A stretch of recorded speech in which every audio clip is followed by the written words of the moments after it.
Record Labels Explained. All right. Now, today's topic is very broad and simple just to kick this thing off. I've been talking about publishing deals for the last couple of weeks. You know that's my sweet spot, but I totally understand the record label side. Now, for all purposes, I'm going to break the record labels down to its bare bones definition meaning. All right, I'm not going to get into the 360s yet. I'm not going to get into the marketing department yet. I'm not going to do all this other stuff that all these other YouTubers are doing. All right, I'm not going to waste your time with that. I'm going to get to the nitty gritty and tell you exactly what is really going on behind the doors. All right, and it ain't rocket science. It really isn't. All right, you don't have to do all the marketing ploys and they do this to get your money and that to get. No, if you know how to read the contract, all of the details are actually in the contract and they're telling you exactly what they're going to do. And a lot of these YouTubers have never seen a contract before from a record company, but I have. And so I'm going to get into it with you over the course of this series. All right. So what do record labels actually do? Well, that's a good question. Let me jump into some things as I always do. The first thing that a record label does is produce, right? They produce master recordings and they pay for the production of those master recordings. That is their sole purpose initially, right? They pay for these master recordings. That means that when a producer comes in, or they'll pay a producer to produce an artist, excuse me, I want to be correct on these terms here. They're going to pay a producer to produce an artist, and then they'll bring in a songwriter as well to help them write the song to get that together and produce a master recording in the studio, which means the record company will be paying for the studio time. They'll be paying for the mastering, the mixing, right? They will also pay the producer's fee, his or her fee for actually producing the track and the song and getting all the side musicians in there and the side background singers and all this other stuff if it's necessary. All right. That's what the record company is doing. And in turn, after they pay for that production cost, they then turn it over, make the master. In today's form, it's a digital form on Spotify. And then they market that song, that master recording copyright Form SR from copyright.gov, all right, in the U.S. The sound recording copyright in the United States, all right, and then abroad too, the sound recording copyright. That is what the record label does. They produce master recordings. That's it, okay? Now, that's the most basic of basis for the record company. We're talking about small RAN all the way up to the big ones. Now, over time, things have changed. Yes, I know that 360 deals are here. I know they do more than just produce master recordings. Sometimes they don't even produce them anymore. Sometimes a lot of the deals are just licensing deals. But I want to be straightforward and frank with you, okay? So what else do they do? Well, to keep things more simple, they sell that music. They sell it, they market it. They market for the sale of that music.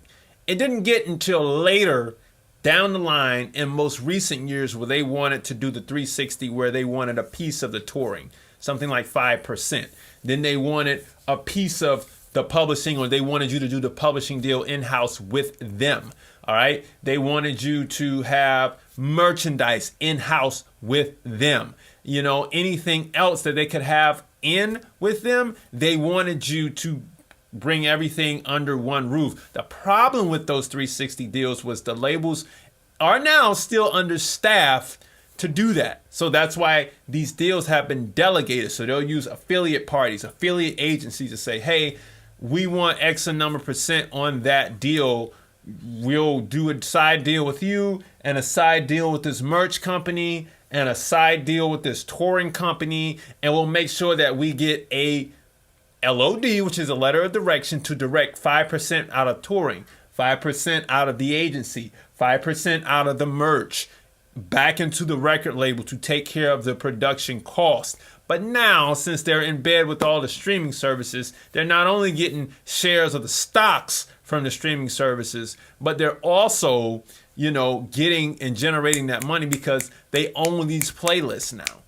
You know what I'm saying? So all of the professional looking playlists out there where you can't find an email or a contact to, they belong to the record labels. All the independent playlists belong to the people out there who are just loving music and making music, and they might want to start a playlist company, eventually turning it into a licensing company or a small ran record company. That's what record companies do. It is not rocket science. Now, if we get into the collection of things, it may get a little confusing for some beginning people. But to keep it simple, they produce master recordings in order to sell to the public, and then in turn for that, they get money back. Now, it may look like they're paying to market the artist. Are they? In some ways, yes. And 100% of the time, they really aren't paying to market the artist. The loophole in here, and I'm going to give you some game now. The loophole for the artist is that they own the audience. If you get a record deal and you do not collect your audience data, then you have lost the game at that point, and the game has then pimped you like everybody's so afraid of. But if you can figure out how to bring in your audience to you, then the record company doesn't really matter anymore. Because at that point, once you have the audience, they care about what you say. They could care less about what the record company does. All right? You might enjoy the advances that you get, but you might not need it if you know how to market things right yourself. Most artists don't. They only care about making music. All right? So let's keep going a little bit. To keep things simple, you might wonder where your money comes from and how the record label may pay you. Well, the record label pays through royalties, right? And they only pay out of the artist royalty. When the artist gets signed, they give the artist a royalty, say, of anywhere from 12 to 15%. And if it's really good and the artist has some clout, some pull, they give them 20% of the monies that come in, right? But they'll only give them that 20% after they recoup everything. But they also have to pay some other people here. They have to pay the record producers or producers. They have to pay the executive producers. All right. They have to pay out mechanical royalties.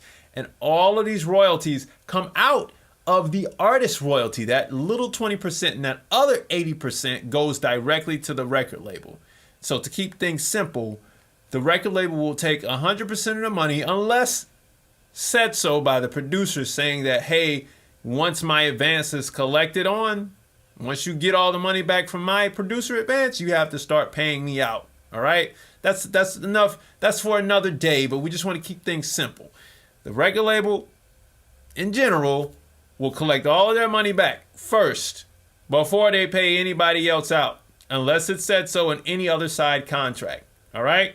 And then, to go into a little bit of detail, the artist has to pay the record label back out of their 20%. So even if the record label collects all their money back, the artist is still paying their debt back based on the income slice that they have. All right? The record company gives you $1 to produce something. All right? They make $1 back, and then you only pay them back 20 cents. All right? So in order for you to pay them back completely, you need to make over $5. So you got to make something like $6, right? Or over $5 before you can recoup all your money. That's a lot of money. All right. So anyway, the record deal, the 360 deal that I've been talking about throughout the video originates from the management agreement, because the manager was really doing everything. I mean, I'm talking about from finding people that, may be suitable, record labels that may be suitable for the artist, and finding publishers, finding producers and writers and all these people to make music with this artist. So that's where the 360 deal originates from. And it is the original 360 deal ever since the beginning. All right, the management deal. Now, if you want to know more about how you can collect your money on the publishing side, you can download the profit maximization checklist below. It does have some record label things in there. And then if you want to boost that income from the profit maximization checklist even more, you can download the Musician's Guide to Self-Publishing #1, and I'll show you how to set everything up just like a regular publisher and not one of these YouTube people running around telling you to sign up for an ASCAP and BMI account. Like I said in the beginning or in some of my other videos, it doesn't work that way. Anyway, text me 470-291-5767. Let's have a one-on-one convo. Let's get your strategy right for this music industry so you can make some money in it and so it will make sense to you. 470-291-5767, 470-291-5767. I'll see you all next week.